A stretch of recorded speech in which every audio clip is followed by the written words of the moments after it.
Okay, well, while I am waiting for Pete to log in and join me today, and again, my apologies, I invited Pete as a regular attendee and not as a presenter, so it'll just take him a minute to join us. I'm going to go through a little bit of housekeeping. On the right-hand side of your screen, you will see a box that has a question panel. If you have a question, you are more than welcome to type that question in, and I will read it out to Pete as they arrive. However, I would like to ask that you hold your questions until about 2/3 of the way through the webinar so that we can have Pete share his thoughts uninterrupted. So maybe just log those questions as you come up with them, and then I'll go through them one at a time.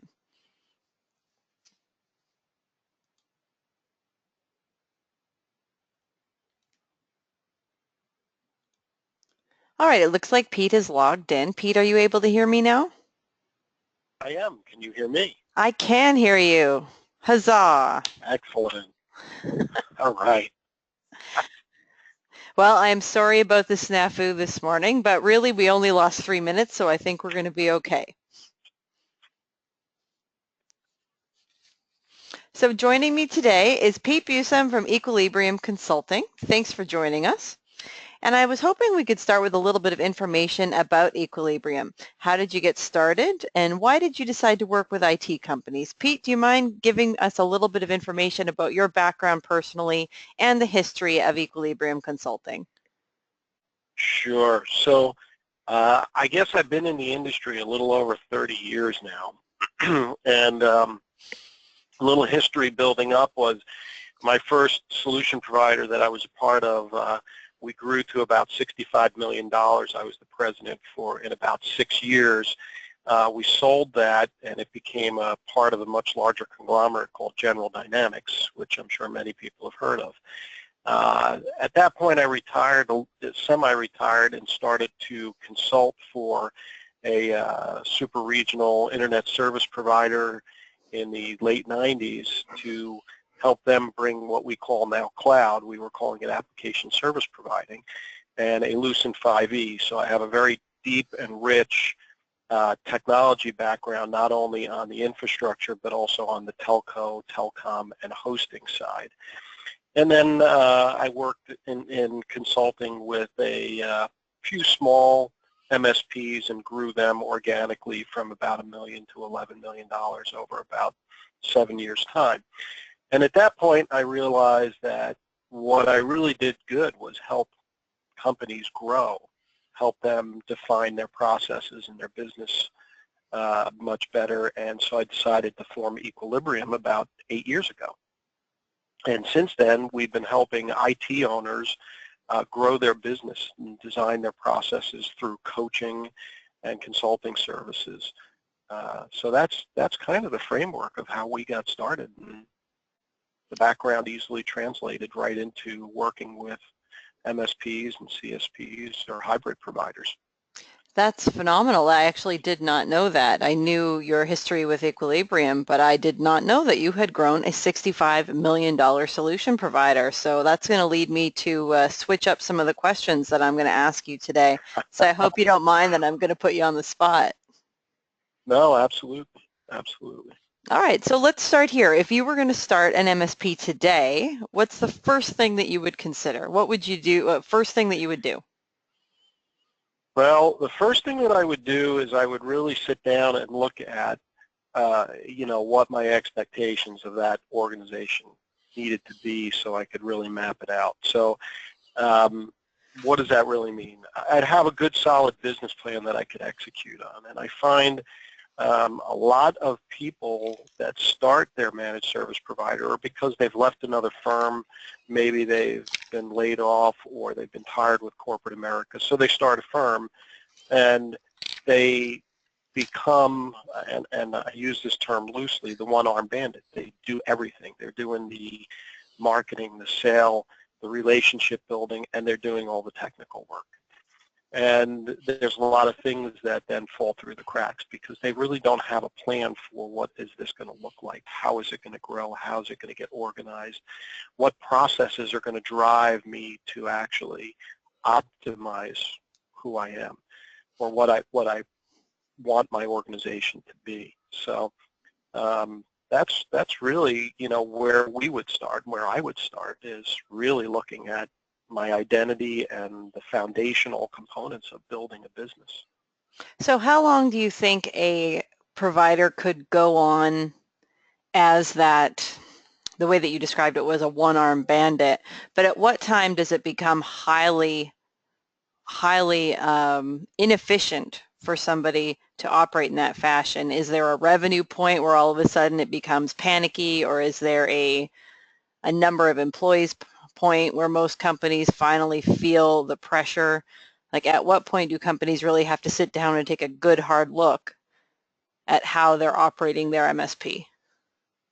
So typically one person that's working, what we found is there's a break point somewhere around 300,000 to 400,000, and that's a combination of a lot of product that mixes in there, because at that point most of that of the startup style are in a mode of generating cash flow.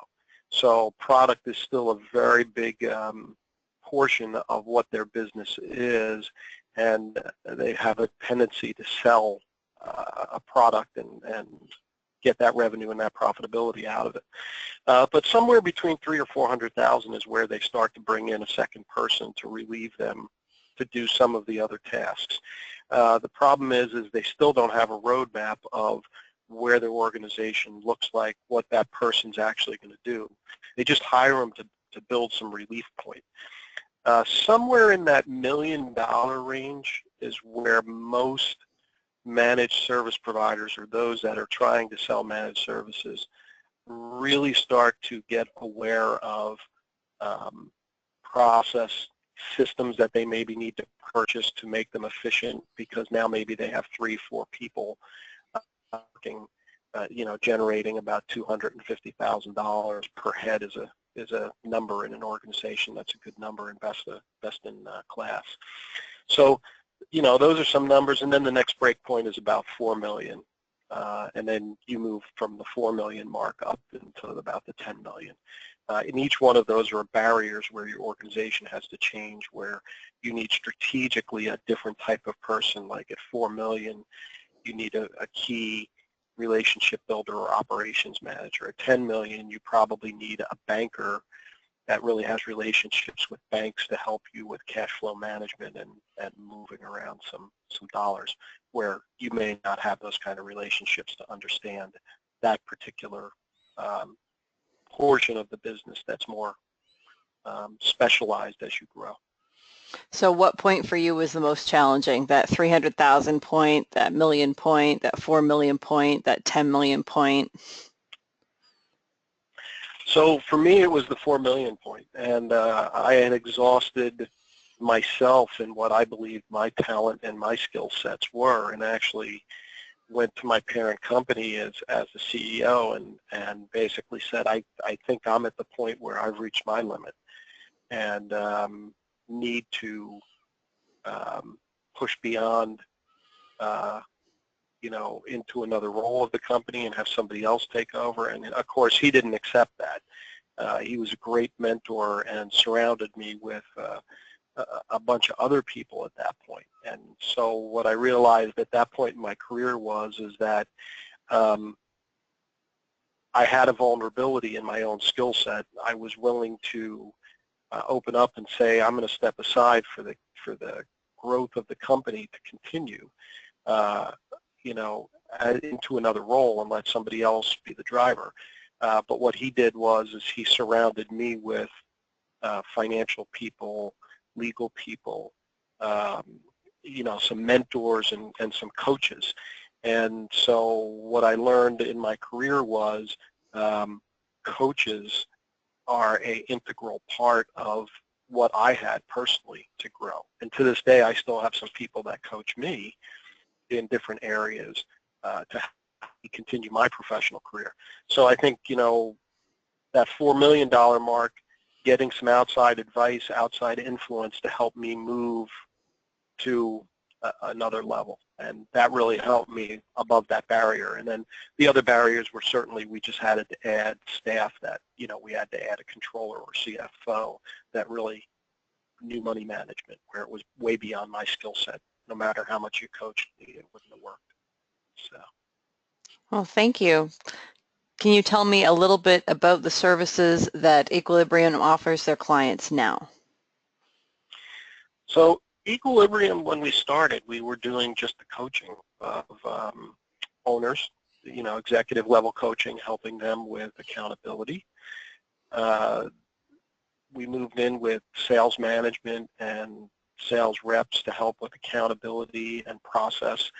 As a result of that, we go into some more of the process with the PSA, such as ConnectWise.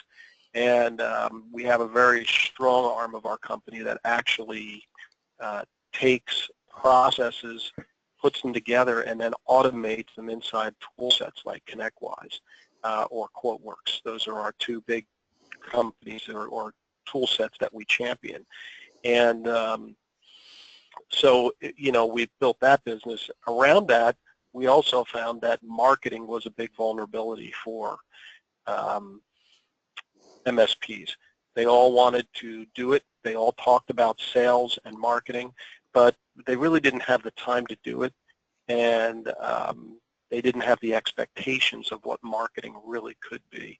So we've built an arm around that. So our three pieces are, the coaching, the automation, and the marketing for MSPs. And it's a full execution mode, so it's not just a conversation and go do this. We actually execute side by side with them and teach them how to do it, so at some point they can own it and take over it as they grow. So we're really here to talk about that marketing arm today, since we support our clients through marketing as well. So let's hone in a little bit about that. Now, one of the reasons that we asked Pete to join us today is that we have created a joint offering between Managed Sales Pros and Equilibrium, but I'd like to take a step backwards and talk first of all about the software that got us started having this conversation. So can you share with the audience today a little bit about the software that got me so interested in partnering with Equilibrium? And I love your quote that you gave us, shut up, take my money and run. It was one of the best responses that I had received for the product. And so a couple of years ago, I really looked at marketing and I said, everybody is doing marketing, right? We all do email, we do sites, we do social media, and we developed our arm to help that digital footprint for everyone. But there was no analytics. There was nothing that tied them all back to say, when I go into Google Analytics, I look at Google Analytics and, okay, but what does it tell me? So we developed the Connect My PSA product line, and it has three very distinct components of it. It has a web piece that allows you to take your web forms and tie the web forms back into products like ConnectWise. And we also have Autotask and TigerPaw on the roadmap here for this calendar year. The second part is we found that people do email marketing. Most of them do it outside of their PSA.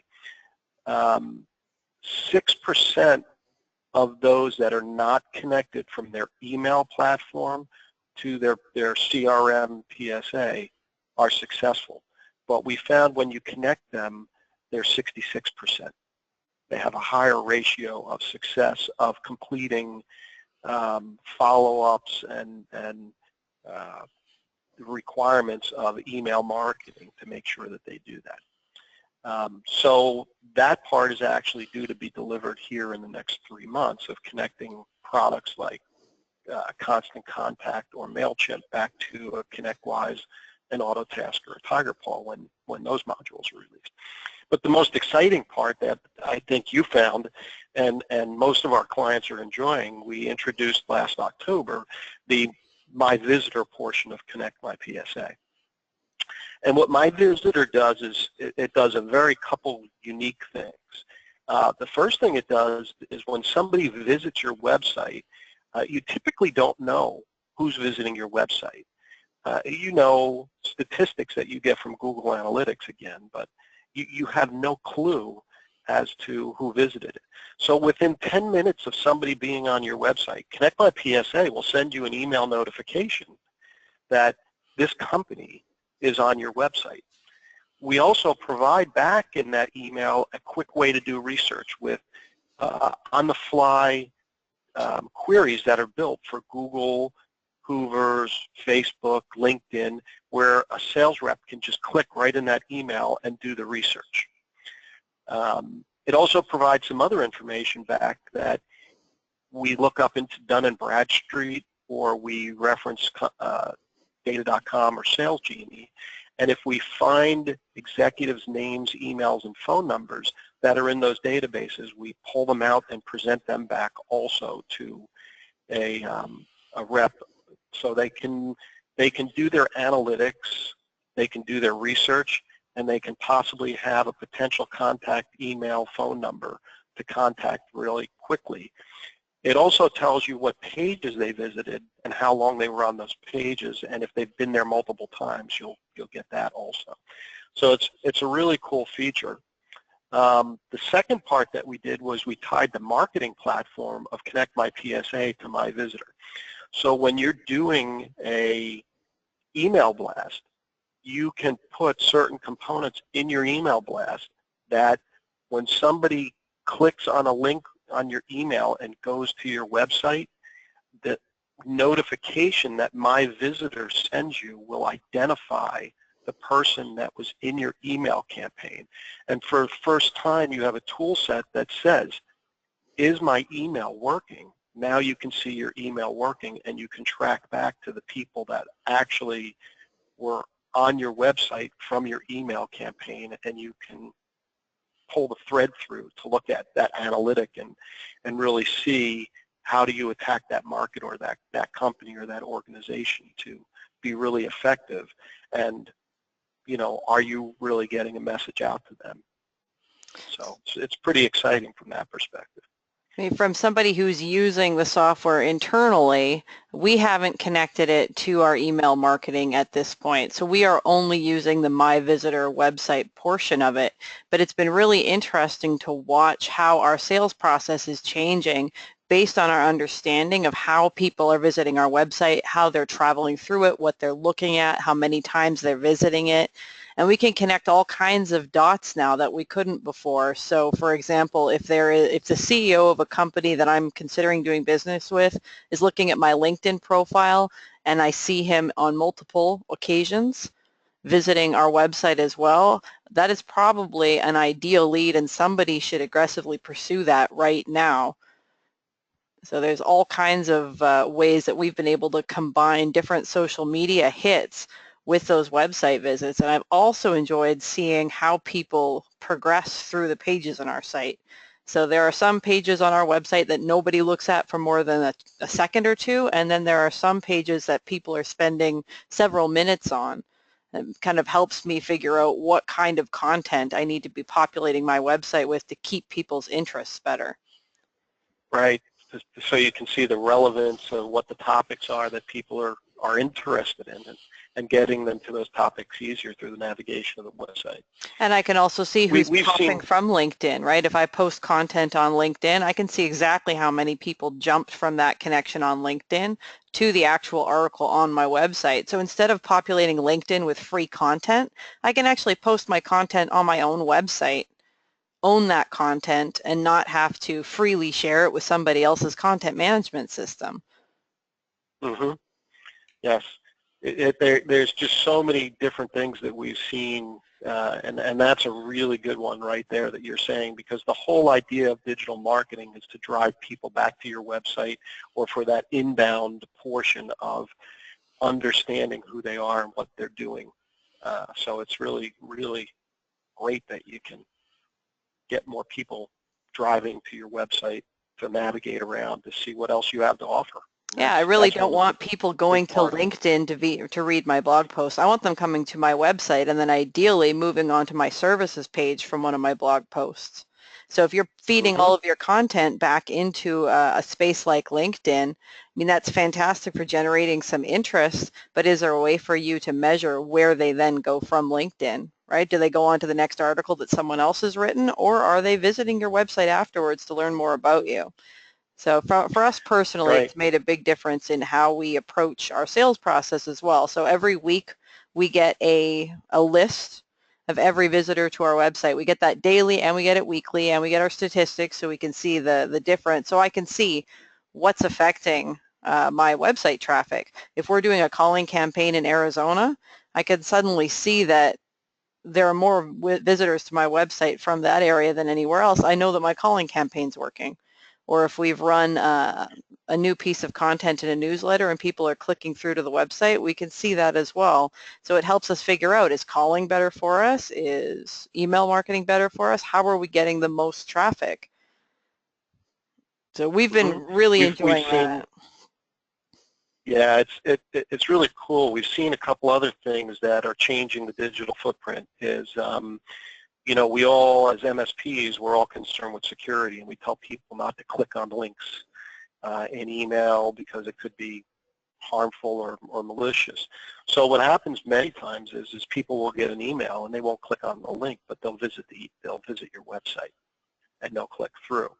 Or they will enter the URL that they can see from the email into a browser instead of clicking on it and executing it. So what we found is a lot of people don't like to enter their information into forms on websites either.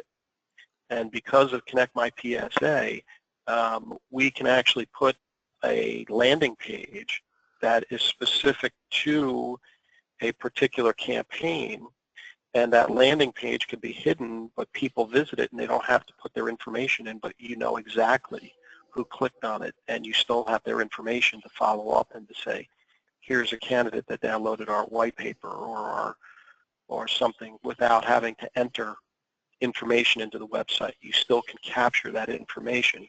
So more people will then are more likely to click on something on your website than in your email blast. So if you can get them there, then they can download something without having to put their information in, which is pretty cool, because we always want to capture that information from a marketing perspective, right? Another great use that we've seen is people that are advertising for new positions. People are visiting and going to their employment page, looking at it, and then they spend a lot of time on the website, so they can see if a candidate is sincere enough that they really want to learn before they're interviewing about the company. Oh, So that's there's a an lot of excellent different application. ways.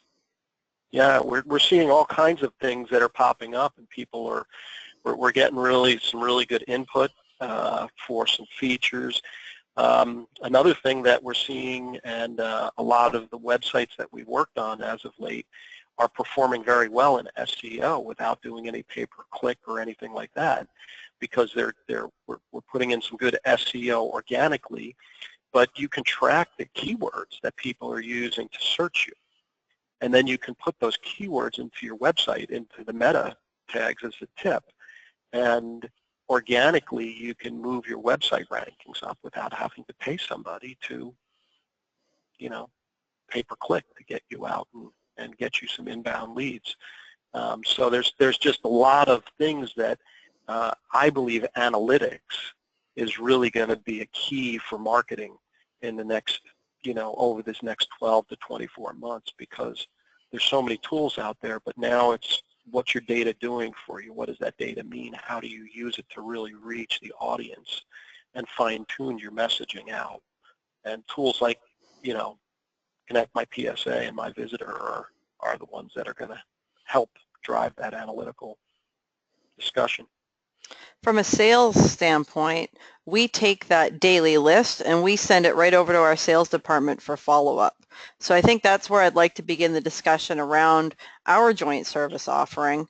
We have the ability now to take a list of, let's call it 10 or 20 people every day that are visiting our website and sending that over to our sales team for immediate follow-up, which is something that we didn't have the opportunity to do before. So moving forward, any Managed Sales Pros client that would like to can install this software on their website and start driving those site visit opportunities directly to their Managed Sales Pros caller, so that we can get on the phone, call those companies quickly, and secure an appointment with them while you are still top of mind. So that is one of the ways that we're going to be working with Equilibrium moving forward.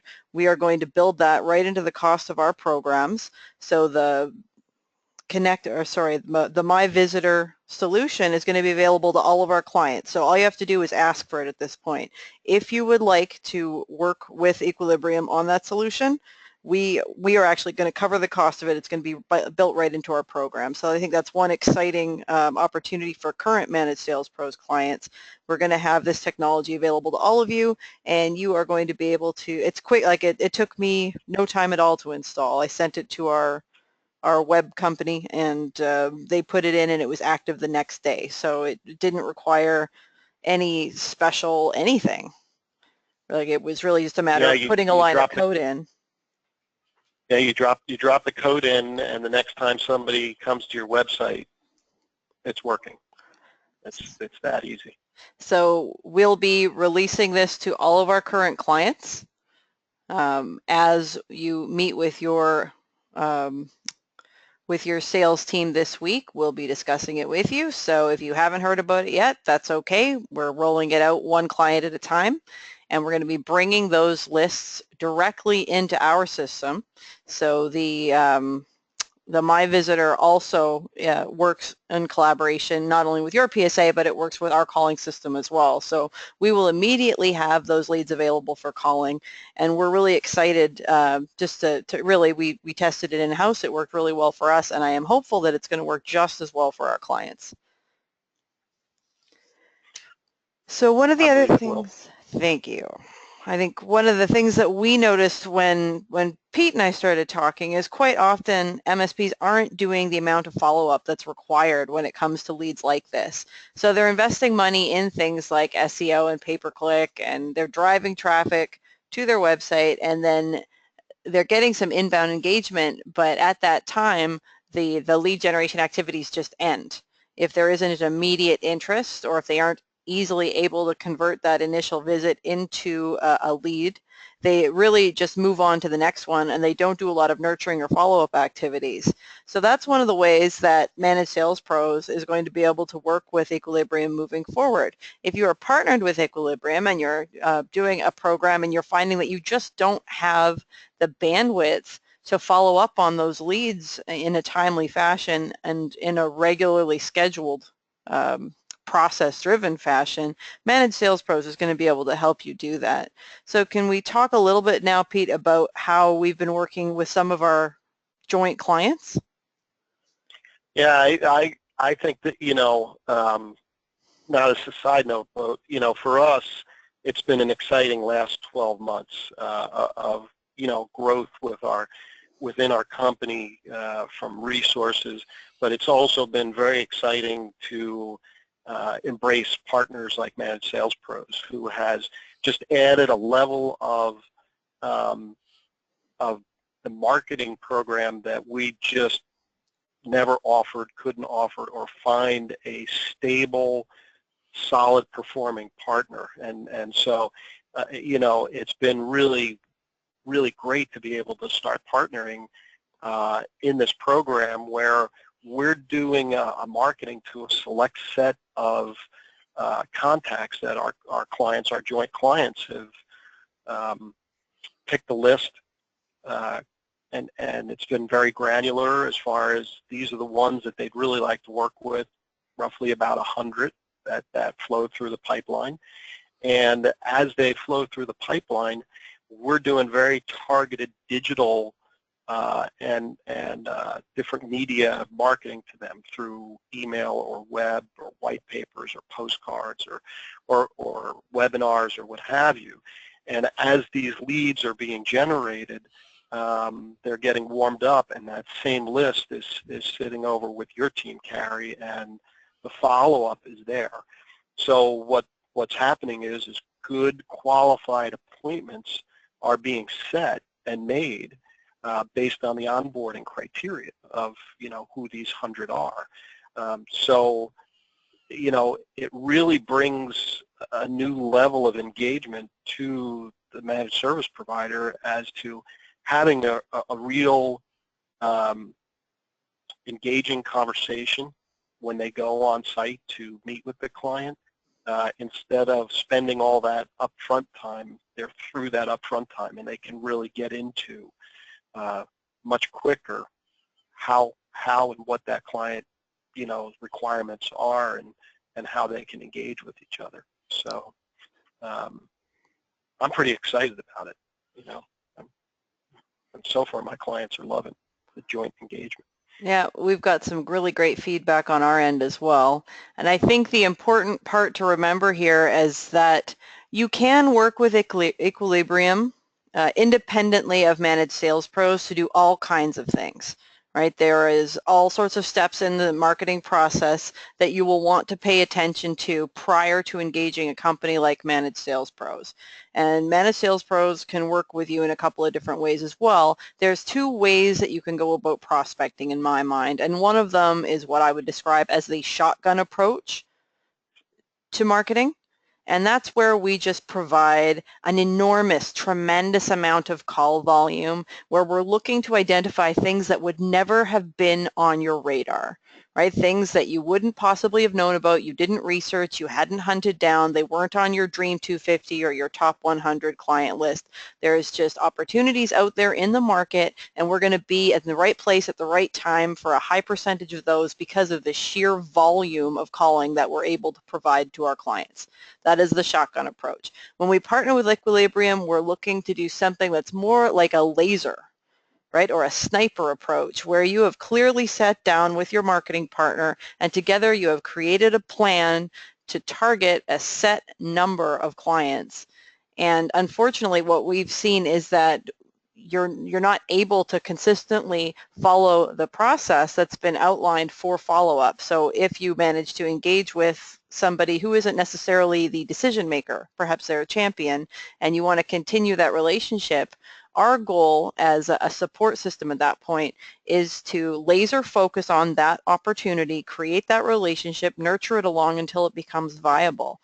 But in order to create that laser focus list, you need to be working with a marketing partner who can steer you towards what is your target client profile, who should you be pursuing, right? When you come to managed sales pros, I mean, we know a lot about the managed services industry now after a couple of years of doing this, but our goal is really those larger, or our goal previously had been those larger, less targeted, let's just see what's out there in the market programs. And now we've got the opportunity to partner with companies like yours where we can just go aggressively after a very set number of leads. And we've seen some really good feedback. We've tested it. I think we're moving in the right direction. It's a much smaller amount of calling than our usual amount of, let's call it shotgun prospecting. So it is mandatory, and this is something I want to kind of drive home to the market. We don't offer this as a standalone service. Our larger programs, our shotgun program, is really intended for teleprospecting to be your primary driver of leads. This program, the program that you create with Equilibrium, is your primary driver of leads, and Managed Sales Pros comes in as a support system to engage with those leads as it is appropriate and as Equilibrium decides that it is appropriate. So I think I kind of went on a little bit there, but concisely, we are meant to be the secondary support system in this relationship. So you need to engage with Equilibrium, and Equilibrium will create the plan and the program and the process, and Managed Sales Pros will come in to support that program in any way that is deemed necessary. Is that a pretty fair way to describe it? I think so. I think so. So it's a good partnership. There's a lot of good communication and that goes between the firms. So something that we enjoy with that. I know our customers are enjoying it because they're getting appointments. So at the end of the day, that is the thing that we get measured against. So. Yep. Yep. The appointment and them converting that that opportunity into a sale or into cash is huge for them. And you know, so when a program works, you know, it really, that's things that excite me as an owner, you know, for our clients. I mean, that's just like, you know, the audience that we're speaking with today, you know, they want client retention. What a better way to have client retention than show a return on investment. So here's my favorite part. We try not to go too aggressive into sales pitches on Tuesday Talking Points, and we like to give people a little bit of something that they can take back to their companies and try, even if they chose not to engage with your company or with my company. I like to give them some value. So let's talk a little bit about those stages that you were mentioning earlier. I think that's a really great place to start. So let's say you are you're an MSP, and you're generating $300,000 a year in sales. What should you be doing for your marketing at that point? They've got a pretty limited budget, I'm assuming, if they're a $300,000 company. Where should they be spending their limited marketing budgets if they want to get to that next $1 So million stage? it's really a great question, because, you know, at the $300,000 mark, you're just trying to figure out,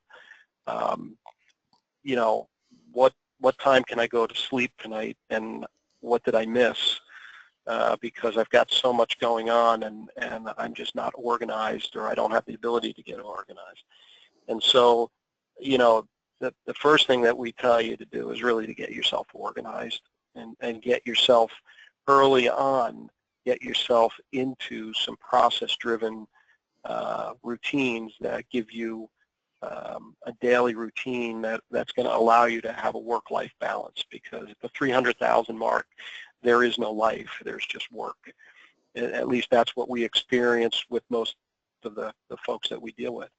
But what we do tell you is if you can get yourself into that organized, the best thing that you can do is get out into some networking groups early on.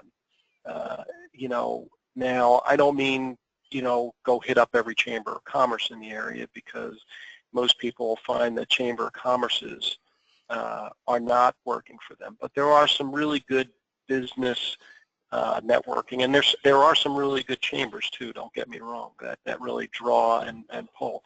But get yourself involved with associations that are where your client base or your desired client base might be, and be a part of that, and find a way to maybe present at those, whether it's 15 minutes or 30 minutes, a topic that's going to make you the expert in the region or the area, that will, you know, give you the opportunity, one, to have face time, two, afterwards you can engage and network, and you know, as people start to think about, I need to do this in security, or I need to do this in the cloud, or, you know, this guy was talking about Office 365, you know, maybe we should give him a call and find out more. So networking and putting yourself out there to build your brand and yourself is probably, at that level, one of the best things that you can do. Usually there's not a lot of money to throw around either, because you're you know, handling those things, you know, with all of the parts of the business and the cash flow. It's a very intensive thing because of product metrics. So you know, that's where I would tell everybody, if you're not networking, then you're probably missing the key part of getting yourself to that $1 million of building relationships in your local communities. All right. That's huge. So let's say they've hit that $1 million mark. What key changes are they making to their marketing processes now? They've got to get to that key $3 million, $4 million mark. How much should they be spending on Right. marketing, and how should they be prioritizing what they're doing? So they need to be starting to think about their digital footprint at that point. And so the digital footprint is several points. So at some point they've brought their website up, but, you know, they really don't know if their website's working for them or not. That's one of the reasons that we developed my visitor as part of the solution set, is that you have to start turning the resources that you had invested in into something that's going to make you money. And so you have to understand what's attracting people, and are you positioning yourself in a digital footprint? So what does a digital footprint really consist of? Well, the online reputation is your social media. Obviously, your big key ones are, Facebook has a social media, LinkedIn, Twitter, and Instagram. But big ones that a lot of people miss are things like YouTube. So what I encourage everybody to do is learn to develop a YouTube channel that you can embed into your website, or put the videos in your website that are linked on YouTube. It will help your search engine optimization organically, because YouTube is in the #1 or #2 spot for where people search now, because video is more important than textual content, right? People would rather look at a video and hear something than read. So what we tell you is go with your technical people, because by the time that you hit about $1 million, you're probably pushing 3 to 4 people in your organization. And do 2-minute segments on tips and tricks that your customers and others might like, that you can then embed into your website, you can embed into email blasts, and people can see that, how do I do a password reset? Well, what this does is it does a couple things. One, it gets you out and helps your search engine optimization at a very low-cost barrier of just your time. The second thing it does is if you strategically think about the videos that you might do, maybe they're the top 5 or 7 problems that keep getting reported to your help desk, and you can use that as an FAQ on your website when people go to open up tickets as to need to do your password reset, click here. And it goes out to YouTube, and they can watch a quick video on how to reset their password. So it may relieve some of the pressure on your help desk also. So there's some things where you're hearing not just from a sales and marketing, but a total optimization of tool sets and making an investment, but it also benefits, So look at that digital footprint. I don't know that you're ever going to get a lead that somebody's going to say, I saw you on Facebook and I just got to buy your services. Facebook is another portion where they look at to see that you're human. So if you have fun things that you do in your office, post pictures of people and things that you do in your office. Some of my customers have Nerf wars at lunch. And I can't wait till I go and visit them, because I got the new Nerf nuke, which lets out 80 Nerf at once. So I'm just going to walk in and throw it into the bullpen and tell them they all lost, because I'm going to get them all in one shot. But, it puts the human side to the business. And so companies that are dealing with you, they want a good, solid business, but they also want a business that's human. And so social media is a way to show that you're human. YouTube is a way for your people to, present out to the clients that they service and be recognized and build a relationship. And it only helps your search engine optimization, which should help drive an inbound process of sales. Fantastic. Thanks so much for sharing that, Pete. I appreciate it. So I'm going to pop up Pete's contact information for anybody who would like to reach out to him after this webinar. So the website, I think I have it correct there, is equilibriumconsult.com. And is this the best email to reach you at, Pete? Pete at equilibriumconsult.com. And then Perfect. Pete's phone number is 856-552-1053. And my phone number is tucked away in the corner there. It's 844-466-2624. You can always email me at Carrie@managedsalespros.com, or you can tweet at Cold Call Carrie. I usually pay attention to Twitter throughout the day. So does anybody have any questions for Pete or myself today?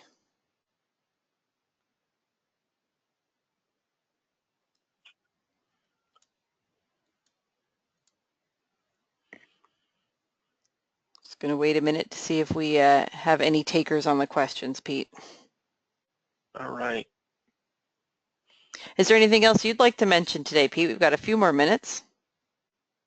Well, one of the things that also strikes me about early on in a development of a company, especially an MSP, is invest in your tools early on. Don't wait till you get too big and then have to go backwards, because it's easier to start process when you're just one or two people and bring in your staff to have that. So a lot of companies will purchase tool sets like ConnectWise, and they will not really utilize them other than a card file and or a way to catalog a ticket. But there's so many things that you can do to make life easy.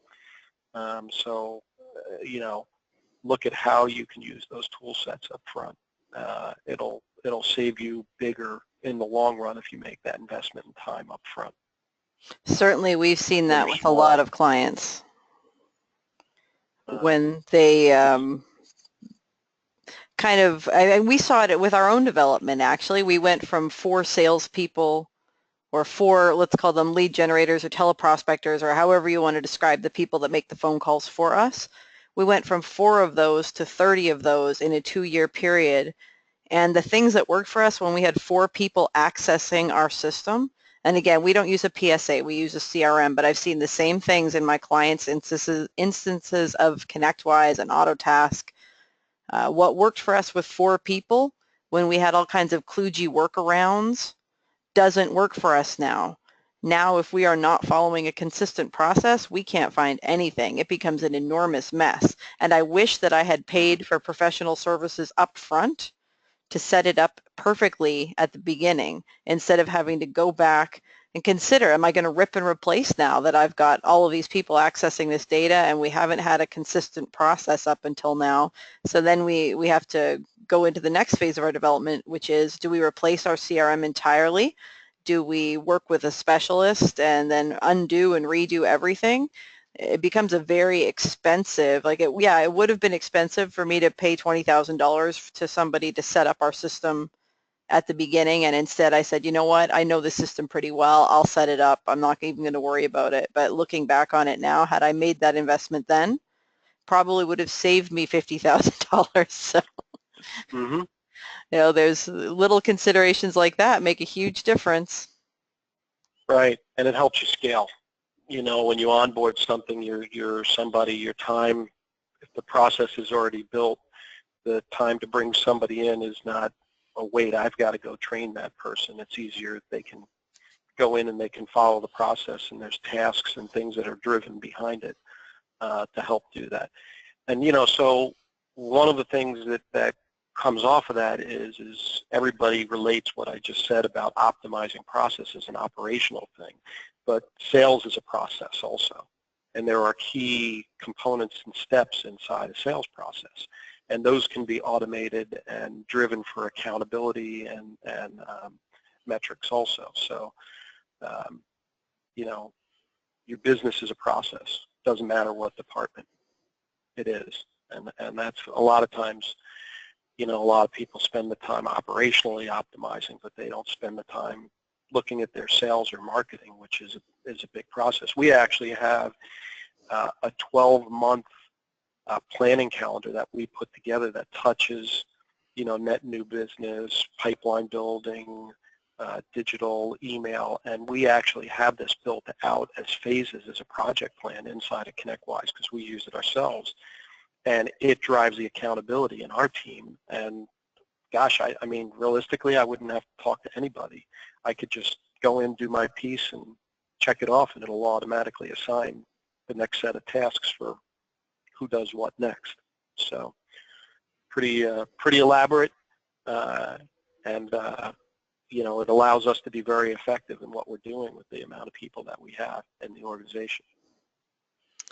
Well, I think we're almost out of time today, and it doesn't appear that anybody has any questions, so I think you must have been very thorough today, Pete. Either that or very boring. Not at all. I think that there's a couple of things in here that I would recap for everyone. One of the things that I'd like to visit for a moment is the reminder that if you are trying to build an MSP from the ground up, you're brand new to it and you're trying to figure out what to do next, do not overlook networking. Get out there, get your name out there, become an expert, get in front of as many organizations as possible. Pete is not the first guest on Tuesday Talking Points to drive home how important networking is for a growing business. And it's important for an established business as well, but especially for a company that has a very low budget and very few clients. There's no reason why you can't be out there engaging with people, and you don't have to go to paid networking programs either. There's plenty of ways that you can go out there, get your name out there, and start connecting with other business influencers to create those networking relationships. And I think the one other thing worthy of talking about is, and if we could revisit again, Pete, I'd appreciate it, is let's talk again about that YouTube search engine optimization point that you mentioned about 40 minutes in. That is something that I did not know, and I expect that a lot of people listening also did not know that. So if somebody wanted to get started doing this YouTube marketing, can you help them with that? Absolutely. Absolutely. And it doesn't take much.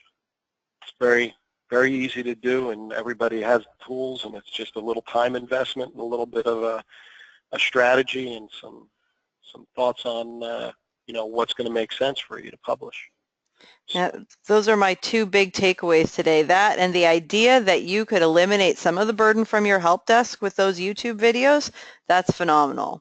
So I hope everybody feels like they got their time/money worth from Tuesday Talking Points today. I know that I will be revisiting our video content based on this. I mean, I'm building video content every Tuesday. Thanks, Pete. It's good. We always recommend anytime you do a webinar, always publish it, put it on your website, and send it out to anybody that was registered or missed it. Due to a conflict that popped up, and that way they can re-listen to the content at any time while they're sitting at lunch or at the comfort of home with their slippers on and their feet up, on their notebook. All right. Well, thank you so much for taking time out of your schedule to join us today, Pete. Thanks so much for having us, and we're looking forward to a great year with you guys. Yeah, we're very excited as well. So thanks everyone for joining us today. And there will be a recording sent out after this, after it uploads or whatever it does. You will have a copy of this. So you are welcome to, of course, share that with anybody on your team who may have missed us today. Again, thanks so much, Pete, and have a great afternoon. Thank you, Carrie. You too. All right. Bye-bye.